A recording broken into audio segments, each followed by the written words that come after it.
Here we have 6 minus 2 plus 3 times 5 minus 6. If we start with the 6 minus 2, we will have 4, that's what this is, plus the 3 times the 5 minus the 6. Just recopied those. Then if we did the 4 plus 3, we would have 7. 7 times 5 minus 6. I'll do that 7 times 5 now, and that would be 35 minus 6. And we would have 29. Beautiful answer. I would never know that that was wrong, except that it is, because I didn't follow the order of operations. Let's review them real quick. You might have learned this as PEMDAS. Please excuse my dear Aunt Sally.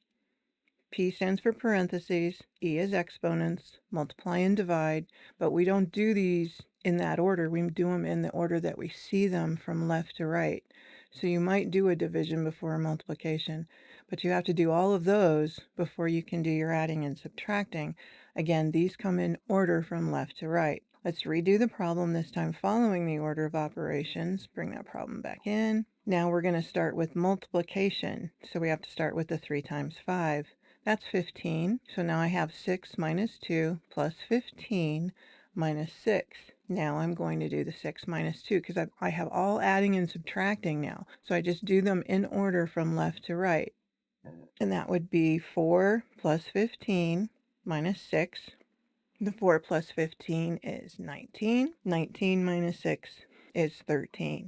That's a correct answer, and I know you probably got that because you know your order of operations. Thank you guys for watching. I'll see you in the next one. Bye.